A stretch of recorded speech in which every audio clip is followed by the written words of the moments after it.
being light and human, and that can often be more scary, and to try and just make it as uncontrived as possible. So it's nice to be a part of something that was just, okay, here we are, and this is it.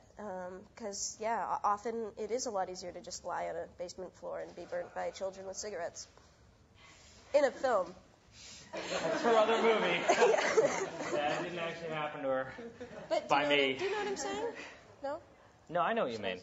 No. I think... But yeah, I read somewhere. There's honesty in the sweetness. Someone said something about, like, oh, it's so sugar-coated. And it's just like... Yeah. It's just that I think a lot of the time, we focus on a lot of, like, darkness. And maybe if we celebrated just some kind of humanistic honesty, things could be a lot more exciting. Because we're pretty lucky on this side of the world. And let's just rock out with good vibes.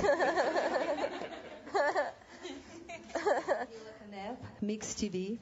First of all, I have to really, really compliment you. It's absolutely terrific movie. I enjoy it so much. It's heartwarming. It's like a breath of a fresh air, and it's witty. And the ensemble cast was really great. But Ellen, it's been like yesterday since my son shot a movie with you, Ghost.com, Michael Canet. So I kind of follow your career, and you were absolutely... I was talking about that movie this morning, because people like to make me sound cool, like, oh, you're just like into indie movies, and I'm like, no, actually, I've been in a movie called I Downloaded a Ghost, which involved me downloading a ghost off the internet. Yeah. That's how cool I am. Well, that's true, and you were really great there, but I follow your career. And I found in this movie you were absolutely mesmerizing. Oh, that's very nice. I really enjoy you so much, and you, Michael, too. You're funny. My son is like super bad. Hey, yeah. But you, Ellen. But you, Ellen, really. Oh. And I just wondering, having no children on your own, and how did you get into the psychology of a pregnant woman and walking like that and all that? You were just like really great. Oh, thanks. I went to Chapters. I bought Pregnancy for Dummies. Awkward moment because the cashier was probably suspicious considering I look 14. So that was an interesting moment because he did look at me funny. Oh, I'm not kidding. I really bought Pregnancy for Dummies. And just to get an idea and to pretend like, oh, look at me, I'm an actor doing research. It was more ego related. Let's just be realistic. And I don't know. I watch actually a film. A good friend of mine, Molly Parker, is in this wonderful Michael Winterbottom film called Wonderland.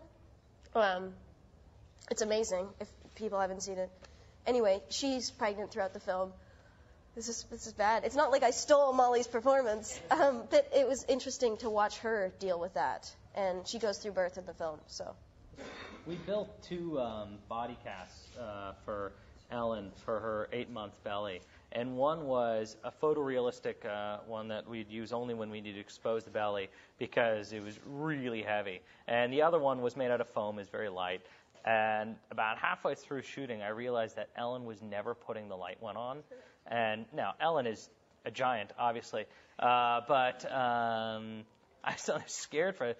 I said, what are you doing? You're not wearing this, we made this light one for you so you could do, and she made up this excuse. Oh, that one really smells weird, and I don't want to wear it. It smells like rotten eggs.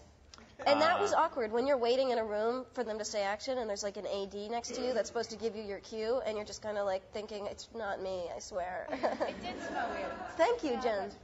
There you go. I thought she was like an actress doing something big.